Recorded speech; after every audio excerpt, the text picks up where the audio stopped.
Welcome back जी, programme देख रहे हैं सियासत पाकिस्तान। मैं हूं फैसल रहमान, इस्लामाबाद से लाइव न्यूज़ 1 पर मौजूद है मेरे साथ सैयद हामिद, हमारे डिफेंस एंड स्ट्रेटेजिक एनालिस्ट। गुफ्तगू जारी है हमारी इजराइल की एग्रेशन के हवाले से जो उसने मुसल्लत कर रखी है, मैं तो कहूँगा सिर्फ फ़लस्तीन पर नहीं, पूरी आलम इस्लाम पर। जैद साहब, just in case of a war, now we've got almost 10 minutes remaining, so मैं चाहूँगा हम फोकस करें just in case of a war, और we are not telling people कि जंग हो रही है या पूरे लोगों को हम घबराने की बात नहीं, लेकिन just in case there is a probability, उस सूरत में who are the friends and who are the foes? देखिए, जब भी जंगें लड़ी जाती हैं वो शुरू भी डिप्लोमेटिक टेबल पर होती हैं और खत्म भी डिप्लोमेसी पे होती हैं। जंग से पहले इंडिया ने बहुत बड़ा डिप्लोमेटिक सर्कल हमारे खिलाफ एक फंदा तैयार किया। आखिर यूएन में गए ना, सिक्योरिटी काउंसिल में हमारे खिलाफ जमात दावा को दहशतगर्द डिक्लेयर करवा भी दिया। अमेरिका से, इसराइल से, इंग्लैंड से, पर्टिकुलरली ये तीन मुल्क, लोग इंग्लैंड को भूल जाते हैं, इसमें इंग्लैंड भी उसी तरह शामिल है इसराइल और अमेरिका के साथ जिस तरह इंडिया हमारे खिलाफ। टोनी ब्लेयर के बारे में कल बड़ी प्यारी बात की प्रीति तारिक ने, वो कहते हैं उसका नाम है Blair, BLAIR, it's B liar means British liar जी। तो प्राइमरीली इस वक्त हमारे खिलाफ डिप्लोमेसी का एक बहुत सख्त जाल बनाया जा रहा है। जब एक मर्तबा इनके अरेंजमेंट और एग्रीमेंट्स हो जाते हैं दुश्मनों के, फिर ये जंग मुसल्लत करते हैं, और फिर जंग मुसल्लत करने के बाद जंग टर्मिनेट करने के लिए एक दफा फिर मुज़ाकरात होते हैं जिसमें फैसला किया जाता है कि जंग खत्म करने की शराइत क्या होंगी, और मार वहां ज्यादा हम खाते हैं। तो हमें भी अपना एक डिप्लोमेटिक एग्रेसिव कैंपेन लॉन्च करने की जरूरत है, जो बिल्कुल लॉन्च नहीं हो रही। ना हमने चीन से बात की है, ना हमने रूस से बात की है। देखिए, इस वक्त अमेरिकन ग्लोबल स्ट्रेटजी को रोकने के लिए सीनियर फौजी गए थे। देखिए, फौजी जाते हैं फौजी मुआहदात करने, डिप्लोमेटिक मुआहदात करने नहीं जाते। यूनाइटेड नेशन सिक्योरिटी काउंसिल में चीन ने हमारे लिए क्या रोल प्ले करना है, ये फौजी मुआहदात में नहीं तय होता, ये फॉरेन ऑफिस तय करता है। फॉरेन ऑफिस हमारा इस वक्त परफॉर्म नहीं कर रहा है। हमें रूस से मुआहदात करने हैं, रूस से बात करनी है, क्योंकि इस वक्त चीन और रूस, लेकिन रूस के इंडिया के साथ इतने दिफाई मुआहदात, अभी एटॉमिक वो जो बात कर रहे हैं उसके अलावा ठीक है, लेकिन इस वक्त रूस मुसलमान दुनिया के करीब आना चाहता है, खास तौर पर पाकिस्तान के करीब आना चाहता है। ये वो सोवियत यूनियन नहीं है जिसको हमने अफगानिस्तान में मारा था। सिक्योरिटी पैराडाइम तब्दील हो चुके हैं दुनिया में। इस वक्त दुनिया का सबसे बड़ा दहशतगर्द अमेरिका और इसराइल है, और रूस को भी खतरा है उससे, रूस के इंटरेस्ट को खतरा है इस बात से, और तमाम मुसलमान, और गालिबन चीन के इंटरेस्ट को भी खतरा है उससे। और यही मामला है कि तमाम मुसलमान इलाकों में इस वक्त रूस चाह रहा है कि इसको दोबारा एक्सेस मिले, और पाकिस्तान से वो दोस्ती करना चाहता है। चीन दोस्ती करवाने के लिए, जमानत देने के लिए तैयार है। पाकिस्तान को इस वक्त रूस, ईरान और चीन के साथ खुसूसी तौर पर, और सऊदी अरेबिया हमारा पुराना दोस्त है लेकिन बहुत ज्यादा अमेरिकन प्रेशर में, इसलिए अमेरिकन बेसिस वहां मौजूद हैं। अमेरिका घुस चुका है ट्यूमर की तरह, मुश्किल है कि हमारे लिए खुल्लम खुल्ला मदद कर सके।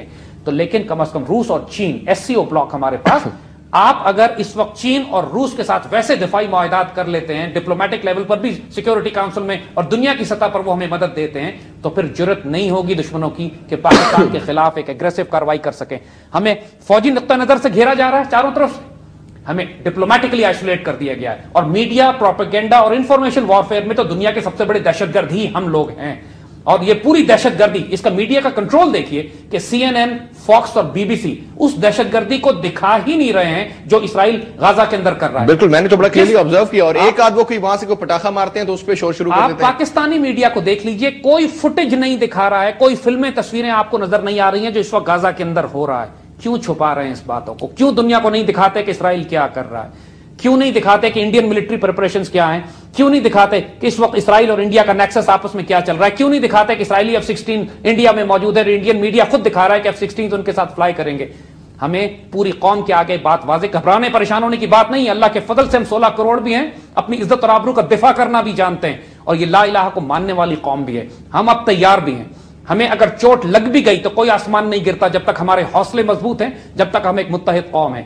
तैयारी करनी पड़ेगी हमको, क्योंकि ये खुल के ऐलान कर रहे हैं वो, हम अपनी तरफ से नहीं बना रहे ये बातें, हम सिग्नल रीड करते हैं। हमारा काम इनकी ग्लोबल मीडिया को, इनकी डिप्लोमेसी को और इनकी फॉरेन पॉलिसी को ऑब्जर्व करना है, और उसके नतीजे में अपने रास्ते निकालने हैं। ये खुलकर जिस लम्हे आप ये सुने कि अमेरिकन अफगानिस्तान में अपनी फौजों की तादाद बढ़ा रहे हैं और पाकिस्तान की सरहद के साथ उसको डिप्लॉय करने वाले हैं, हमको सरफेस टू एयर मिसाइल भी डिप्लॉय करने पड़ेंगे अफगान सरहद के साथ, अमेरिकन जहाजों को। ज़ैद साहब, अभी पिछले दिनों बात हो रही थी कामरान साहब से, जो कि वज़ीरिस्तान की MNA हैं, आप भी मिले उनको प्रोग्राम में। वो कह रहे थे कि जनाब बिल्कुल बॉर्डर के साथ आकर के अफगान फोर्सेस ने अपनी जंगी वो जो मशकें होती हैं वो शुरू कर दी हैं।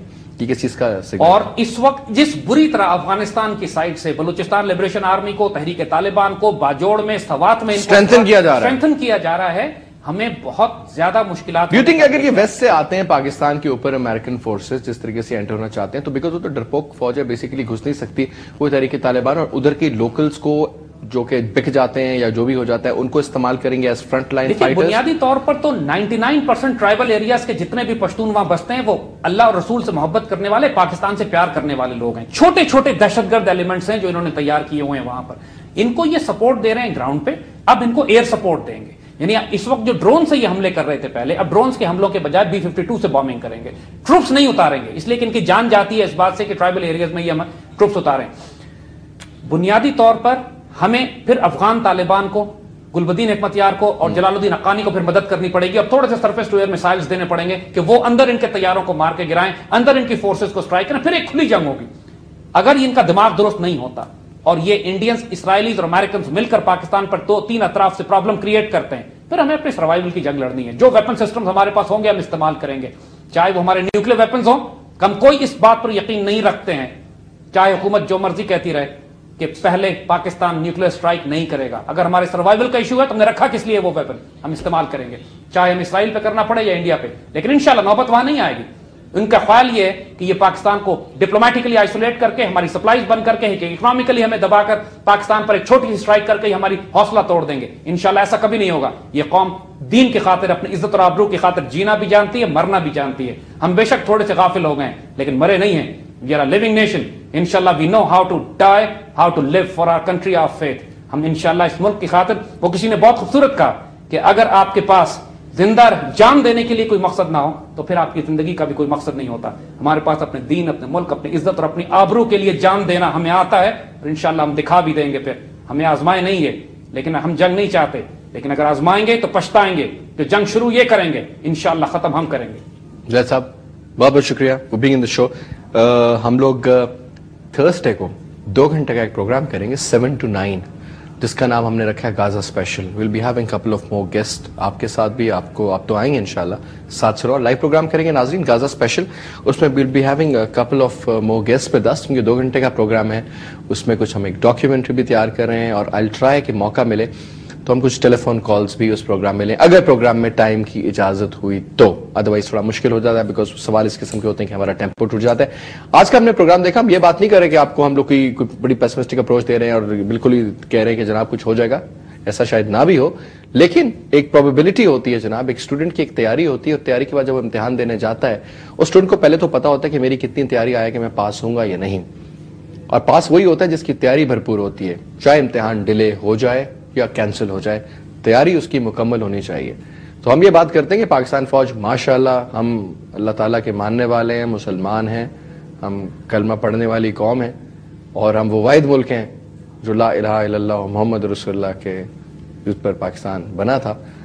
تو اس ملک کو تو کچھ ہو نہیں سکتا, لیکن وہ ممالک جو اس ملک کی طرف گندی آنکھ سے, میلی آنکھ سے دیکھتے ہیں, ان کا تو بہت کچھ ہو سکتا ہے. اور انشاءاللہ اس قوم میں وہ طاقت ہے, وہ جذبہ ہے. ہم ایک جوان قوم ہے, جوان ملک ہیں, اور اس قوم کی یوتھ سے ہمیں بڑی توقعات ہیں, اس قوم کی فوج سے ہمیں بڑی توقعات ہیں, اور ہمیں اپنے آپ کو مینٹلی تیار کرنا ہے کہ خدا نہ خواستہ کسی بھی طرف سے, چاہے اسرائیل کی طرف سے ہو, انڈیا کی طرف سے ہو, امریکہ کی طرف سے ہو, کوئی بھی جارحیت ہوئی تو ہمیشہ جنگیں فوجیں نہیں قومیں جیتا کرتی ہیں, اور ہم ایک زندہ قوم ہیں اور ایک پائندہ قوم ہے.